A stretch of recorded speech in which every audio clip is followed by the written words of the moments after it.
Am. Did I just do a super long introduction and my mic was only half plugged in so that the red light was on, but there's actually no power? I think I may have gotten it fixed. And hi, Kevin. Very nice to uh, thank you for joining me and thank you for setting me straight yet again. Right? Yet again. I think we have a long story of that happening. All right. Can people hear me now? Am I heard? I think people were like, well, he he's actually better when you can't hear him. He's like, all right. So as I said, the problem was the cord into the mic was plugged in just enough for the red light to be on and look like it's on, but actually not be on. It wasn't in enough to get sound now. So I've just talked now for 15 minutes with actually no sound. So, watch this. Pay attention. This is going to be good. So, what I really was wanting to do was giving you an example of how the church can be like. We can have all the display. We can have what could look like we're knowing what you're doing, but is there any sound? Right. See? Whew. I meant to do that. Thank you for joining me in my object lesson of the church. But of course, I'm making that up. I'm trying to recover. But thank you for those of you who stuck with me in this. It's always those things, right, going on. Uh, and that's why. This is why I love you. Now, the funny thing about me having just gone on the complications of talking about the difficulties of church is that among the people watching are people from different parts of my life that are, I am not kidding, they are so important and have these places in my heart and soul, and even over the distance and time, there's this connection. Why? Because we were part of a church together, and not just show up for a building and not just show up. There was like these seasons of life where we were really in this community. And what I was saying, if any of you can read lips, you know what I was saying, but I don't know how many of you can do that well. I was saying is the problem with talking about the church is that we have this ideal of the church, and I'm going to talk about the doctrine of the church and what the church should be, but then most people come at this with their experience of the churches that says it's not really like that. And that's the problem. My problem is a little different, actually. My problem was that I had really struggled versions of church. Then I found this really great church in high school, Foursquare. Then right after high school, I started going to a church called New Song.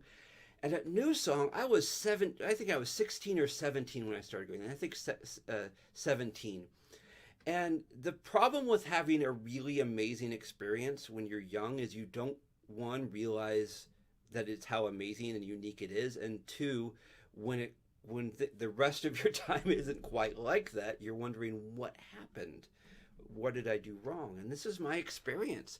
I had this amazing experience of community and church before I went off to college. And then I went off to college at this very religious institution. And I learned a lot about Christianity. And I learned a lot about what the church should be. But my experience of community was very broken. I don't want to be over dramatic. There are some really good people there, and I met some really amazing people, and it shaped me a lot. But my fundamental experience of this deep community of people committed, and it just seemed very awkward. And maybe there was a lot of stuff going on in my life, so don't hear this as any kind of blame. But I felt immensely isolated and lonely, but it contrasted then with this experience of the small group I had when I would come home, and it was just like this night and day experience. On the one side, when I would go off to this Christian school, I would learn the depths and of God's glory and deep things. But then when I would come home, I would experience community and Christianity that drove me into saying there's something here. So I wrote a paper in I think my junior year of college on what Paul the Apostle saw as the purpose of the church. Now, as with a lot of prayers and as with a lot of other things, sometimes you write something that is both mind-blowingly amazing, but also destroys you at the same time. Have you ever had that experience? Something that is both like it's like this is so radically transforming in knowledge, but then at the same time it's like I don't know how to deal with the world anymore. The world is not right.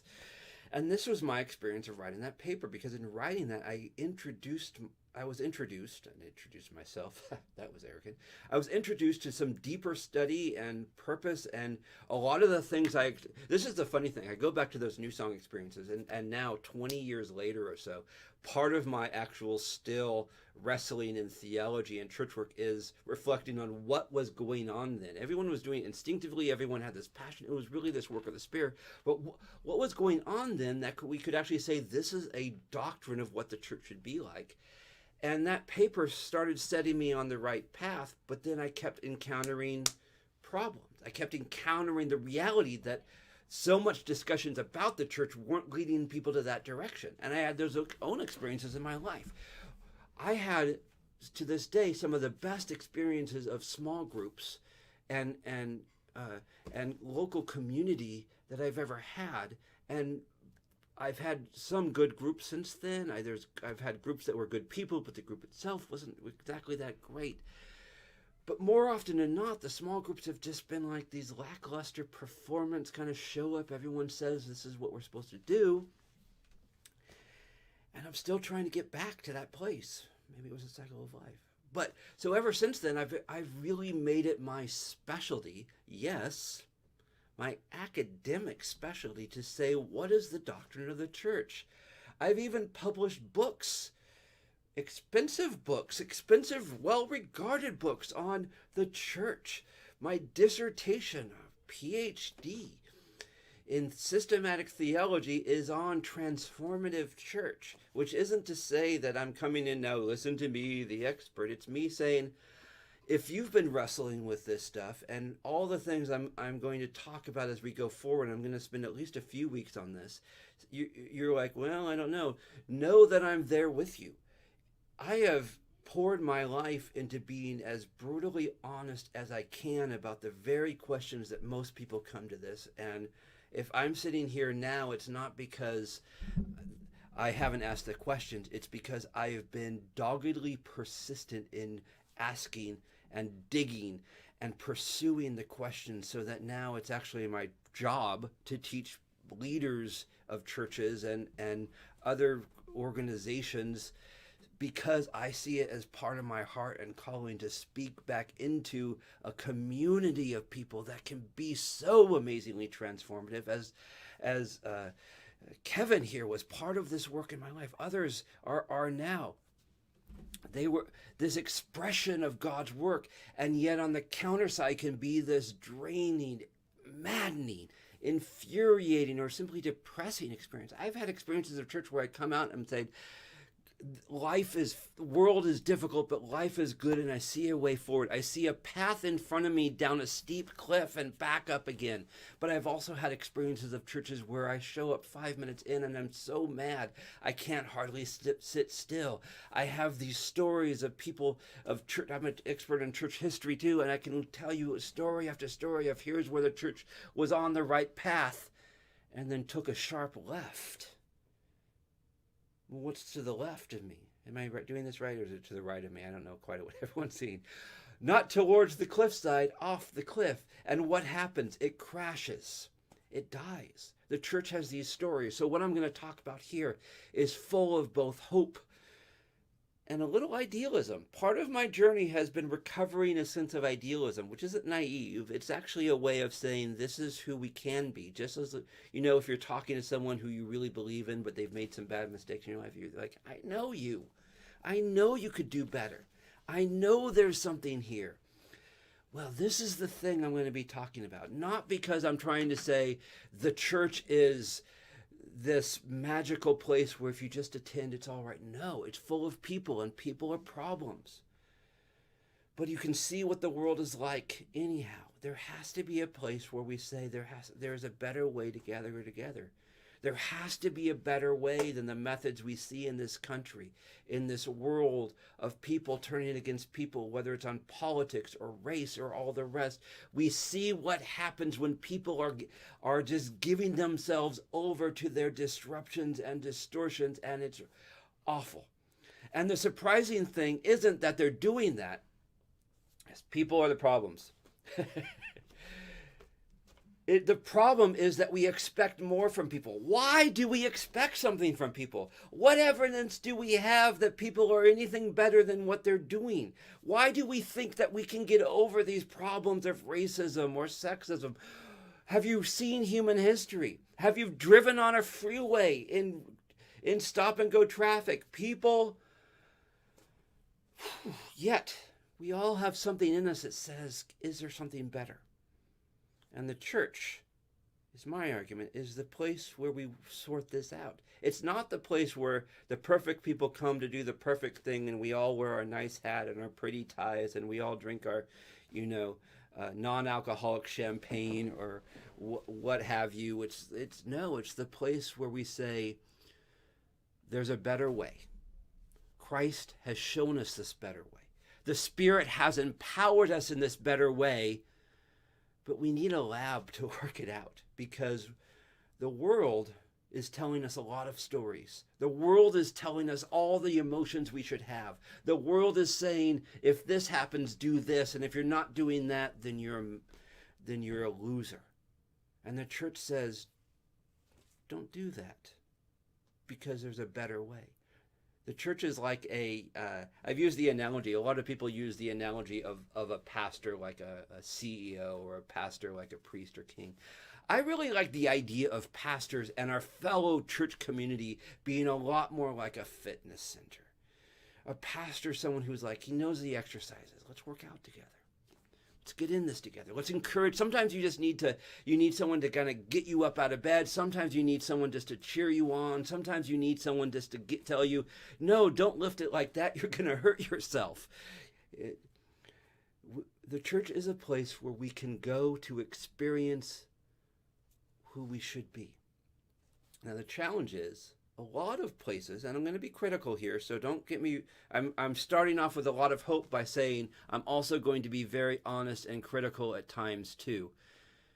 The problem is that the church so often is not a place where people get better or stronger or healthier. It's a place where, rather than being a place where we all encourage each other to eat better and be to be healthier, we actually encourage each other's dysfunctions. And that's at that point the church becomes something other than the Church of Jesus Christ.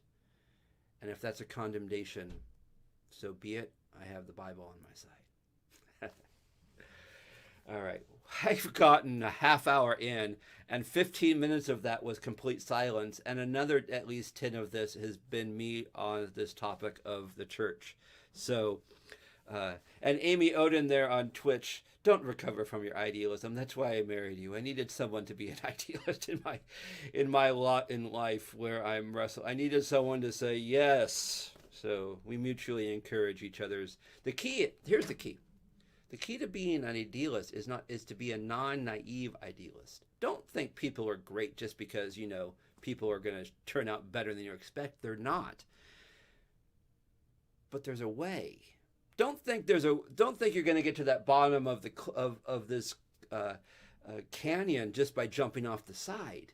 You're not. Well, you're going to get to the bottom, but you're going to be a broken mess. You probably won't survive, right? But there's a path.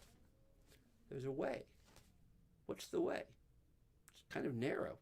And not only is it narrow, this is when Jesus said the way is narrow, I always think of this kind of thin path, but sort of the desert on the side. And if you go off to the side, just step back on. This is actually a great analogy. The way is narrow. Be careful, right? It's dangerous, and it's not judgment. Isn't saying if you get off the path, Jesus is going to whack you with a hammer. If you walk off the path, on this path, you're going to fall to a horrible death. Well, that's kind of that. It's kind of a judgment, right? So this isn't eschatology, so ignore if you think I'm saying too much. I'm just saying that the beauty of the church is also the danger of the church. It's easier to stay on the cliff, right? But where's the water? The water is down there, right? So you need to go down there. All right. That's a lot of prefacey stuff. Let's shall we jump into actually what I'm supposed to be talking about? My daughter this week made the joke of saying that I write too much. I also talk too much. So bear with me. Here we go. Here we go. Here we go. The picture off to the side, if you're a local Angelino. That's the Our Lady of the Angels Cathedral, the newish cathedral. Newish is a relative term nowadays because I still think of it as new because it was built during my Master's of Divinity. That's right. I am a Master of Divinity. MDiv, that's just a pastoral degree. But when you say you master divinity, that gives you a lot of say-so in conversations. How do you know? Well, I'm a Master of Divinity. I always wanted to... I really have just been talking in circles until you got on, Brian. Walking down the cliff here. So, first 15 minutes, I'll have you know we're in complete silence because apparently my microphone was half plugged in, enough to turn the little bit red light on, and otherwise not hear anything. So here we are back. We're in the Grand Canyon. And we're talking about the Apostles' Creed. Every time I start a new topic, I have to remind myself. What is it that we believe? Let's see. What is it we believe? Oh, let's see. I believe in God the Father Almighty, creator of heaven and earth. I believe in Jesus Christ, his only Son, our Lord, who was conceived by the Holy Spirit, born of the Virgin Mary. And if you want to know what I meant by this, look on my YouTube channel, look on the Twitch. I've gone through line by line so far. He suffered under Pontius Pilate, was crucified, died, and was buried. He descended to the dead, or descended to hell, depending on which version. On the third day, he rose again. And this is where everyone's supposed to cheer. So I'm going to assume you're cheering. Whenever I would do this in a class, I always make time for cheer and flags, and because you're supposed to be celebratory. So pause for applause. Okay. He ascended into heaven.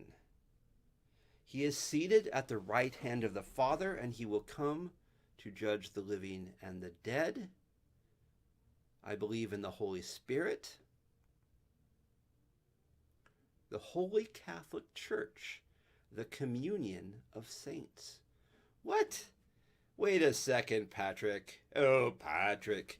I thought you were a Protestant. What do you mean you believe in the Holy Catholic Church? Just because you have a Catholic Church up there, right? Well, here's the deal. I believe in the Holy Catholic Church. Now notice the capitalization. Very intentional. Always notice the capitalization when you're dealing with a theologian. Holy Catholic Church, small c Catholic, big C Church. I believe in that. And I actually do believe in the Catholic Church, big C Catholic and big C Church. I think there's a lot of good stuff there, and I had that cathedral has a lot of actually really good memories. But I'm a good Protestant, and yet I believe in the Holy Catholic Church. So hold on. What do I mean by that? Hold on.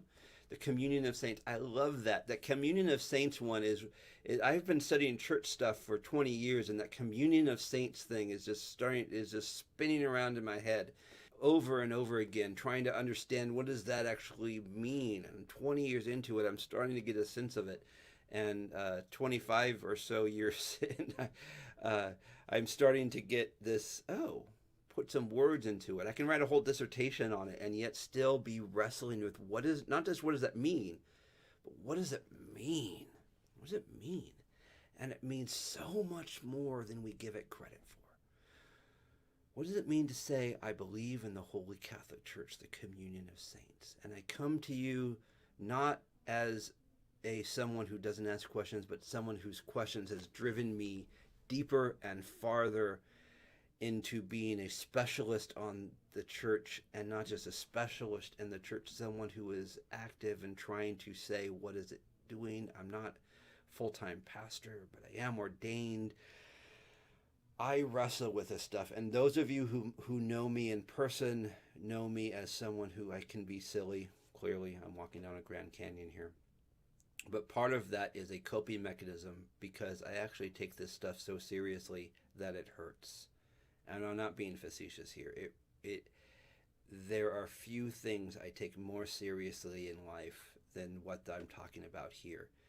And a coping mechanism for me has been to seemingly making light of it and being jokey and being silly. I'm not being fake or anything. It's just I learned early on that there's a reality in my soul that wants this so bad, drawing me back to those experiences that I've had in previous versions, that I have to protect my idealism a little bit by softening myself. And so there's this deep room in me. There's this deep part of my soul that is very confessional, right? I'm being very confessional here. I'm not trying to be profound, and I'm not trying to.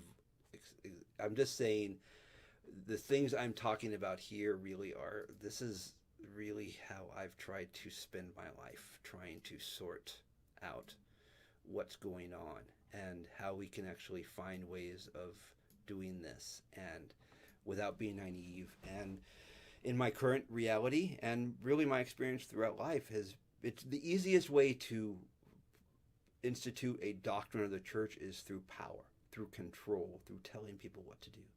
A much harder way is through actually trying to live it out yourself. Because as we've talked about in other topics, it's very easy to say to other people, you should be doing this and you should be doing that. You should believe this. You should have this opinion. It's much, much harder to say, what am I doing? Who am I? And if there's a reason why I don't talk a lot about politics and a lot about, other current events, it's not because I don't care about them. It's because talk is really cheap.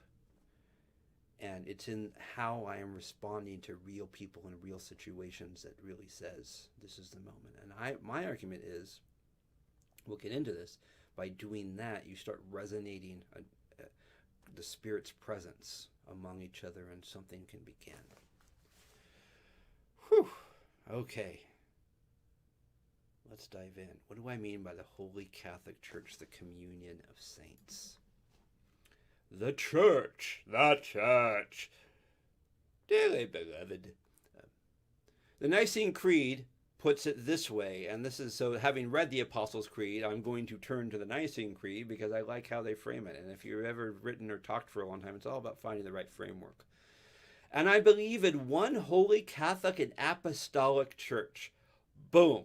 Right? Of course. So I believe in a church that's one. I believe in a church that's holy. I believe in a church that's Catholic. And I believe in a church that's apostolic. Now, if you're like me and being honest, and or catch me on a particularly cynical day, I would say I can believe in all those things, but I haven't seen it. Is our church is one? Our church is holy? Our church is Catholic? And we'll get into a little bit more what I mean in terms of it's sort of universal. Is church apostolic? Are we really teaching the things that the apostles intended for us to do? Or are our experience of churches something a little differently? That's the question, isn't it? All right. Our church is Catholic, and we'll get into a little bit. Now I'm getting a little sound here. I switched views because I was trying to see if I can keep up with my comments, but apparently I can't. Let's see. Pardon me while I move some screens around. I'm trying to get the best possible. I have I'm streaming in 4 places, and I am, okay, sorry. Now I probably just lost all 3,000 of my viewers, right? Now, when I said, now that's idealism, that's actually naivete. That's one of those fun words to say, and whenever I say it as you should say it, it makes me sound horribly pretentious. I don't want to do it. If I'm going to sound horribly pretentious, I don't want to do it on purpose. Okay. One holy, Catholic, and apostolic. Can we get one of those, please? Maybe that would work something out. So all Christian churches, so by using the Nicene Creed and the Apostles' Creed really are the way of saying, what have churches believed? What do churches believe in? What do churches value? All Christian churches throughout the centuries have embraced those marks. The Nicene Creed was written in the 4th century as a way of saying, what does it mean to be truly Christian? What does it mean to be part of the church? You can believe other things, but you're not part of what Jesus started. So and it's actually a very simple phrase, as the Apostle Creed itself shows. It's this very interesting way of tying together. There's a lot of debate on a lot of things, but this is the stuff we believe. And if you don't believe these things, you're doing something differently. So when we say, I believe in one holy and Catholic church, we might have a lot of disagreements with a lot of other churches or denominations, oddly enough, but we all say this is true. Well, how can we be divided with all these churches and still say these are true, right? So these 4 marks are a matter of faith. We say this is what the community is that Jesus started and the Spirit empowers. It's also a way of saying this is who we want to be. And a way of saying this is what the reality of the church should be. But is it? That's the challenge, right? This is the church we believe in. This is the church that we say this is how it should be, but not necessarily the church we experience or the church that's been expressed throughout history. And this is where I'm bringing back how the goal of the church is not idealistic and it's not naive, but neither may it match up with all of our experiences. But the argument here, and I'm going to make it, is that when the church is being the church as it should be, it's transforming, it's empowering, it's transforming not only the people in it, but it actually has an impact in the wider community. And when it does these things, things happen. Lives are changed. Transformation happens. And not just in our own inner religious feelings, social movements, actions.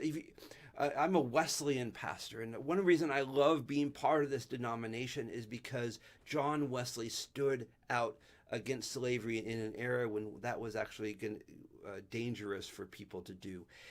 He started a church, the Methodist Church, that early on said, we are going to fight for the dignity of all people. We are going to value the idea that God loves all people. Now, the trouble is that the Methodist Church that he started in the Americas took a step off the cliff. Because slave owners were also wealthy. And they said, well, we can hold on to the marks of these church, but also we don't want to offend the rich people. So maybe slavery is okay. And what happens? What happens if you walk off the side of the trail here? You fall off a cliff and you die. And that's what happened. There's so many events that I could talk on that could be this own thing, and I'm going to focus on this. But let me say, I don't think racism and slavery were just sad little events in history. I actually honestly think they are heresies against Christ. I use that word, I think that word is often very overused, but I'm using it very specifically and powerfully here. I think any kind of racism or sexism or the rest are actually heresies. They are denying the very thing that Christ told us to believe. And if we are Christians who deny the things that Christ told us to believe, if we are denying the way Christ told us to live, what are we saying about Jesus? We are saying we want him on the cross. We are saying we hate the very Jesus we claim to serve. And then what kind of testimony is that? What kind of expectation should we have for our communities who put his name on it, but then work against him? What do you think the Spirit is going to do? Have you read Acts 5? Don't act against the Spirit. So the marks of the church that I'm going to give here are not idealistic, but they're calls for us. They are offering an ideal. This is who we should be. This is our goal. But they're also offering a critique as a way of saying, have we gone wrong here? If you put one foot off the path, you haven't fallen off yet. You might even stumble down. You can see off to the side there, you can see the path curves around. You might even stumble and catch yourself. But if you take a running leap, it's all out. So the people who are you're with should say, don't step off the path. I know it looks like you can fly because you have flappy arms. Don't try it. Don't try it. Don't risk trying to live out the story of the bird when you're a human on 2 feet. Is that quotable? I don't. I need to workshop that one. I'm making stuff up as I go. Not the doctorate. I'm just making. I make up analogies as I go. Okay. Marks of the church. Welcome back to our actual discussion. Okay. The church is one. Now, what do I mean by the church is one? The church is accepting and including of each other. When we say we're one, I'm talking about unity. What does unity mean? Does unity mean that we are all in the same building, but no one's talking to each other? Does one mean there's a group of people who have all the power and then may or may not let this whole other group of people in the doors? Does one mean that we are, go down the list. I don't need to belabor that. One means we actually are trying to find unity. One means that we're actually having fellowship with each other, that we actually care about each other, and dare I say, actually trusting each other. Trust is a deep human reality, and one problem so often in churches, and again, I'm going to be critical precisely because I believe in this so much. I believe in the possibility that gives me freedom to be critical. So often we have this word fellowship, right? That's a very Christianese word. And it's like we're going to show up together and put on our faces and then go have these difficult, broken lives on the back, but we'll show up for church and do the church thing.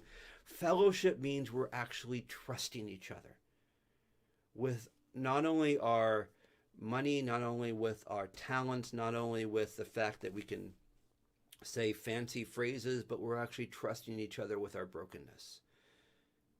Do we trust each other? Do we trust the people in our community? Now, where does one come from? We are one because God is one. Now, that can mean a lot of different things, right? We can say God is one. Oh, great. Yeah, there's one God. Well, we talked about this a little while ago. God is one, but it's not a simple homogeneous unity. God is one. This phrase, I'm going to throw a phrase at you. Right. Try this one on. Unity in diversity. Unity in diversity. Diversity in unity. God is one because God is three. Whew. God is three and is one. Not he's three also and also one. The threeness is the one. Unity is the diversity. The diversity is the unity. It's Father, Son, and Spirit. And in the diversity of the three persons, there's a unity that transcends our simple understanding of one and actually gathers together distinct persons in a unity that is eternal. And that is the vision of fellowship that God has for us. As the Trinity is one, so we are called to be one. Not that we are able to put this into practice ourselves. Not that there's three persons in the Trinity, so let's go off and do this. We are formed as a mark of the church in unity because of the work of the Spirit. If we do not have unity in the church, we are protesting the work of the Spirit to lead us into that unity. And why does the Spirit lead us into that unity? Because the Spirit's own experience of reality is that unity and diversity. The Spirit works by bringing diverse people into oneness. Is that our experience? Why or why not? And then with the trust, with the unity, with the fellowship, we're called to have integrity. That means in order to trust each other, we have to be trustworthy. In order to have fellowship, we actually have to show commitment, and we even have to risk. And it's not always fun. Sometimes they're asking something of us. But it's not a draining. It's a way of saying there's something more here that's possible. All right. One. That means in order to trust each other, we have to be trustworthy. Okay. I have my Facebook feed going here while I'm watching this. If you've commented after the last little while, I don't seem to be getting any new comments, so hopefully that will be fixed. Somehow Facebook seems to freeze comments after a certain while. And I'm not just saying, it's like, my phone must be broken because I haven't gotten a call in a while. No, I've had this where I've finished and then realized there's a bunch of comments I didn't see before. So Twitch shows up for me right away. But Facebook gets more attention. So holy. Now speaking of Christianese words, holy. What is holiness? This is one of those words that and I will argue this, and I can use a lot of ancient languages and throw like a long paper at you if you want it. Holiness means, in usual terms, people say means set apart. It means sort of like this holier than thou kind of image. Now, why did they say holy means set apart? Because that's actually one of the definitions for the Hebrew term holy in dictionaries. However, most terms are defined not according to this outside definition, but according to usage. Oh, thank you, Kevin. Testing, it does work. Okay, there you go. Or you're the only one. So maybe my phone isn't broken and nobody will. Okay. Holy means orient. That was kind of my Laurel and Hardy. Was it a Stan Laurel? If I had I don't have the quite there. When I had longer hair, I could do a better Stan Laurel impression. I can't do that now. Holy means oriented by God. Holy means not set apart or isolated or you're better. Holiness really is that which is oriented by God. Now, and oftentimes that means it is like it's made special for God. So the temple is holy in the Old Testament because that was set aside specifically for God, and God claimed ownership of this place. And some of you who might know more Hebrew than me, because I'm going back a long time, the word utterly destroyed in Hebrew in our translation was actually sort of say dedicate it to the Lord, because something that is dedicated to the Lord is it becomes outside of common use, and so it would often have to be like destroyed if it wasn't going to serve God's purposes. Interesting analogy. So holy is that which is oriented to God. God is holy, not because of this outside definition that God is set apart, because if God is set apart and unable to interact with people, how would he become Jesus? Right? So the very definition of the incarnation has to redefine what we mean by holy, because there's Jesus walking around talking to people, and which got him in trouble, right? Because they're like, you're not holy. And Jesus says, yeah, I am, because I'm God. And so as modeled in the Old Testament, holy is that which is aligned with God, oriented in towards God. Maybe a better way of doing it is going back to the great musical analogy. What holiness is being in tune with God. So the Holy Spirit is that presence of God that puts us in tune with who God is. We are made holy. So the holiness is transcendent. It causes us to rise out of our own earthly experiences. It says there's something more. There's a story. Let's go back to the creation lecture. There's a whole narrative of the God who created everything, and that's all the things. It is saying this is how the world should function. Well, how should I function in this world? Be holy. What does that mean? Be in tune with all God is and all that God created. Oh, all right. How do I do that? That's what I'm talking about. So transcendent isn't like this, I'm going to go off into my own heaven. No, it's that I'm oriented by a story that's higher than my own perspective. That's something. So, eschatological. Woo, there's a good word for you. It's eschatological. What do I mean? So eschatology is that great word that's horribly abused. It usually means end times. Eschatological really means God's perspective. What is God's perspective on time? Let's bring this back, as I just said. Eschatological is really being oriented in light of God's big picture story.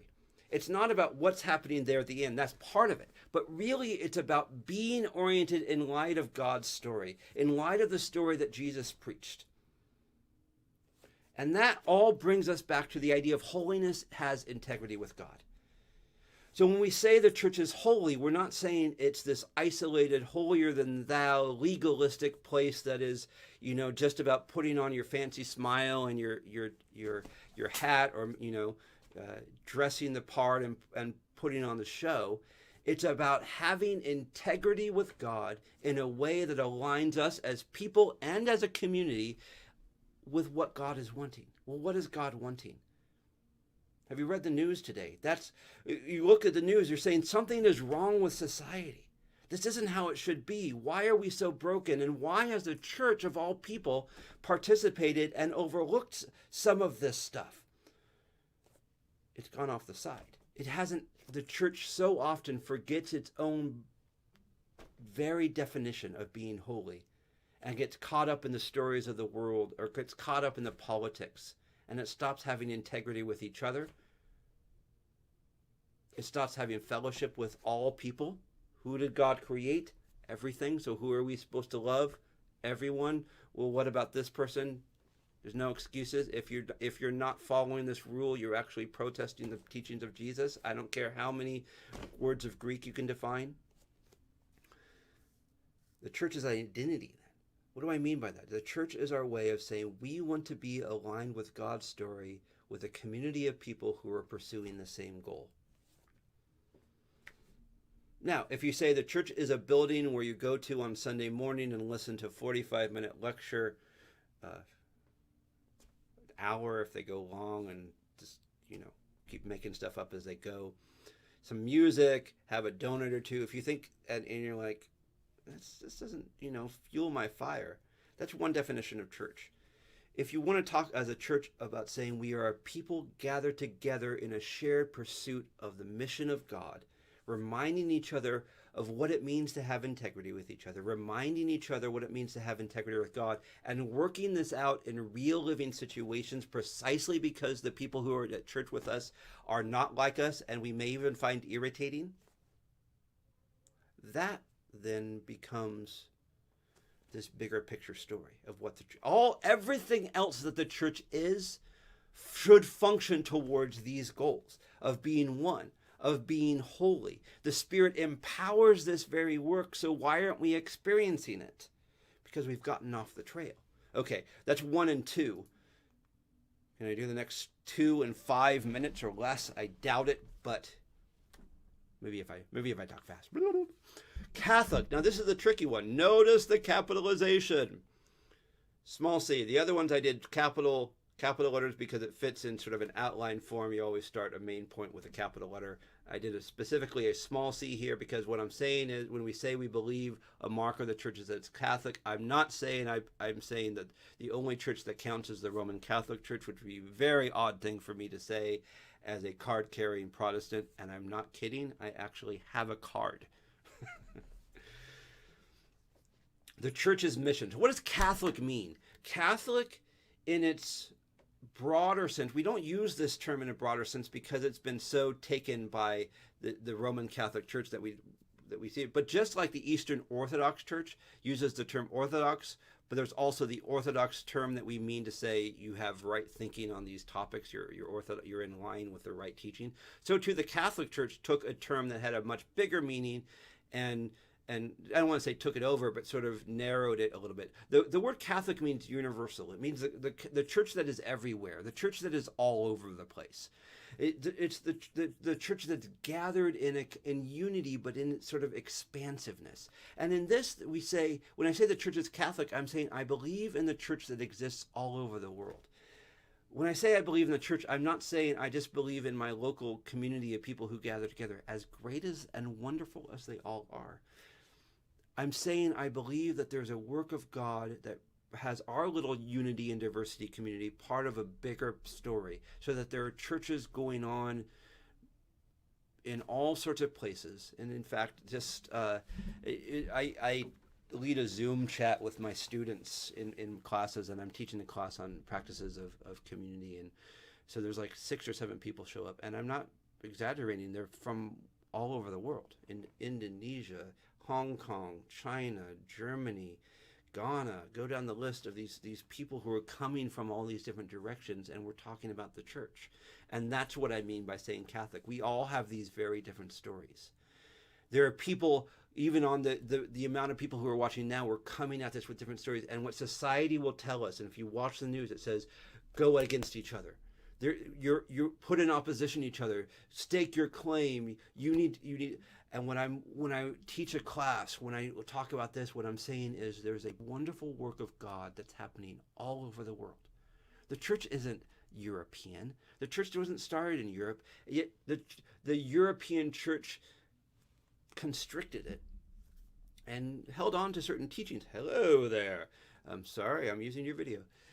There's and made it so it looked like this is a very regional expression, but the church was birthed in Asia, found its meaning in Northern Africa. One of the best theologians of the early church were in Northern Africa. There's this thriving depth of Christian teaching, and now there are Christians all over the world, and we have utterly different languages and different stories and different histories, and sometimes very conflicting.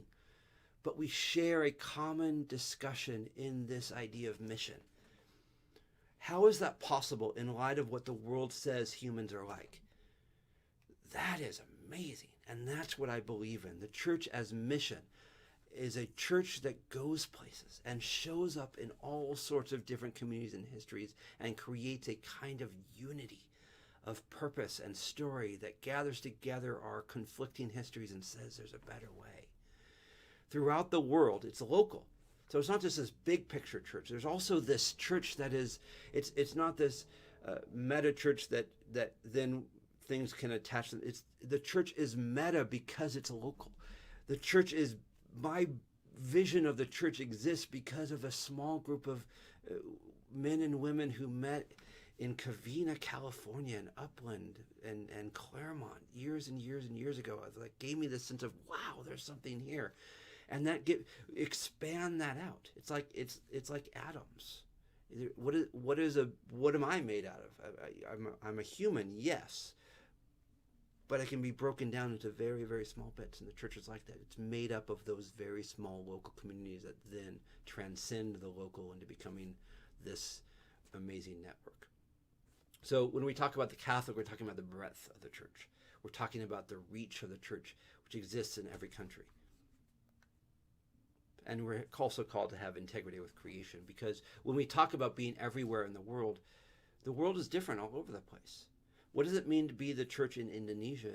It has some different contextual realities than what it means to be a church in Atlanta, Georgia, or what it means to be a Christian in the Northeast of the United States is different than what it means to be a Christian in Hawaii. Not because the story is different, but just because the context is different, the history is different.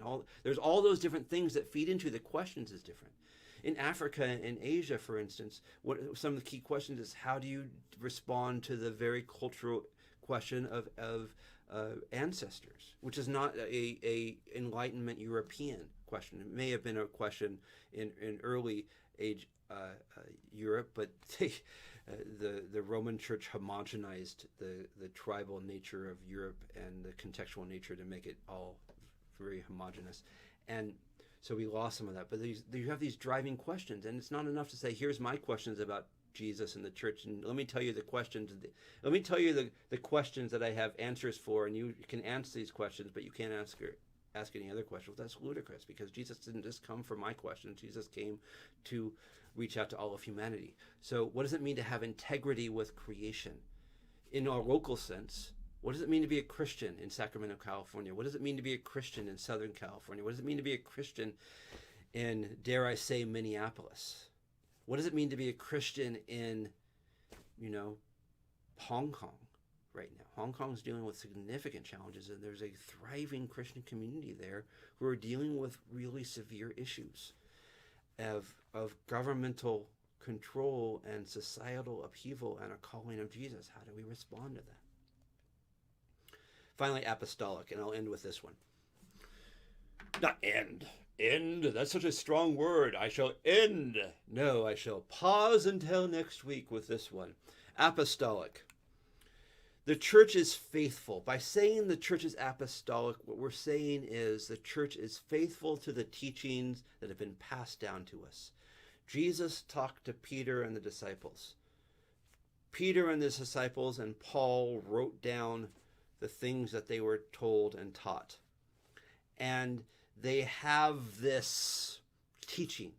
You can believe anything you want about Jesus, but if you don't follow what he actually told his followers and what the followers taught their followers, then you're doing something different, which is fine. We can't, do what you will, but you're not in line with what they taught. The goal of being the church is faithful is to be aligned with the revelation of Jesus as passed down through the ages. Now, of course, that's the difficulty, right? Because it adds complications of how can we trust that what was passed down that we think we know is actually what they thought, or were later people making some kind of distortion that then we think this is what they believe. Well, this is where Scripture comes in. So we have the letters of Paul, we have the letters of Peter, we have the Gospels, which were written specifically and handed down specifically because of the very question we have, is that how do you know you're in line with something if you're no longer able to talk to the people who were first there? Well, you have testimonies, right? So these are testimonies. These are the things you should know about Jesus by people who were firsthand witnesses. These are the things you should know about the church that you should understand. And is also, again, this is who you should be, but it's also a critique if you're not doing it. Exactly like I'm arguing here. Why do we have a New Testament? Most of what we have in the letters of Paul is not because the church was doing everything right and they had it all together, so let's just be like them. Most of what we have in the New Testament, we're handed up over to us because Paul and others were writing to these other churches saying, you're messing it up. You're only one generation in and you've already fallen off the cliff. When you get to the edge here, make a turn. Don't keep walking straight. Right? Church is faithful, and here I'm talking about depth. So when we say, what is Christianity, this is what the church should be like. The church should have the depth of tradition of people in whom the Spirit has been working for thousands of years. So we say there's something to this. There's something to the writings of the early church and other leaders who say, here's my experiences, let me talk. Now, they weren't all right, but there's a lot of lessons and wisdom and experience and deep understanding. Nothing we're dealing with is new. And yet we think we have to live in this life of, all those people back then were messing up. They weren't. They were just as conflicted as us in society. In even the worst times of history where the church was most off track, there were faithful women and men who were calling out the church.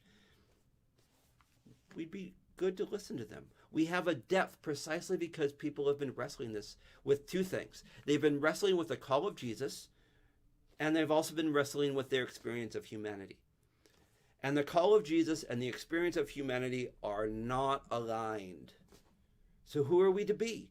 Are we to align ourselves with the call of Jesus and get rid of and separate out of humanity? Or are we to align ourselves with humanity and try to shove Jesus into that picture and just justifying the things that we want and putting this little Jesus costume on? Neither. We are called to be aligned with humanity in light of who Jesus was and the call of his people in the power of the Spirit to walk in line with Jesus in the midst of this humanity, which is absurd and it's crazy and it's hard, it's difficult, and that's why we need each other.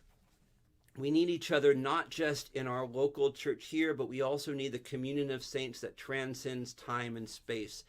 I need my brothers and sisters in the faith who are all over the world because they remind me, they encourage me, they point me to issues and concerns and challenges, but also give me examples of courage.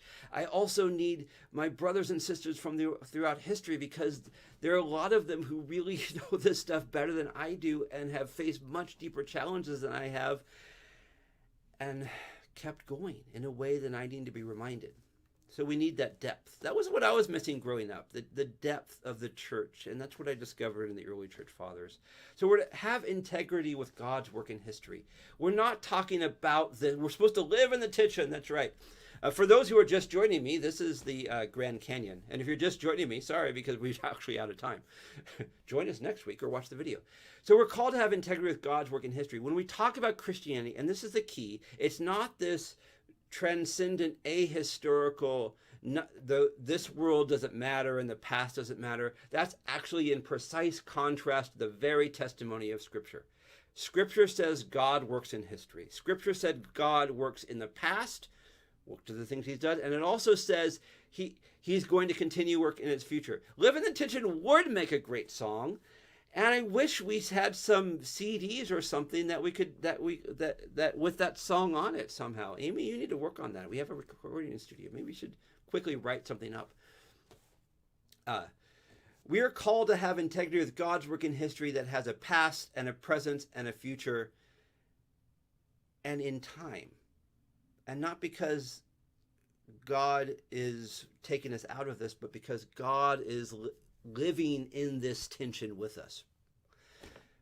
We're not called to just live in the tension on our own, and this call of Jesus is out there. We're called to live in this tension because the Spirit is guiding us on the path and where to go, and it's the same journey that the Spirit's been leading for a long time, and it's complicated, and it's messy, and it's often disheartening, and it's distorted because the road is narrow, and there are a lot of famous examples of people who think, I don't need to follow the path, I'm going to get down this canyon the quickest way possible, and watch me fly. And then what happens? We have integrity with God's work in history because God says there's this path is going somewhere. Walk the path. That's what the church is called to do. We're called to walk the path together in the context and the time we're in, so that in the context and the time we're in, there is a group of people who are gathered together to live out the story of God that resonates with the work of the Spirit's joy, love, peace, hopes, perseverance in a healing and transformative way. That is what the church should be. That is the church I believe in. But it's a church that I will honestly admit is often hard to see. So, we're going to keep talking about the church as we go on. I have a few things. This is sort of the ideal. This is what it should be. Next week, we're going to talk about some other forms. This is if you can tell, I'm getting excited. But the Holy Spirit and the church are the two things I've focused my theological work on the most. So thanks for joining me. And thank you for those of you who are here who have been part of my community and kept me going when I didn't know how I was going to get forward. So thank you. We'll be back next week.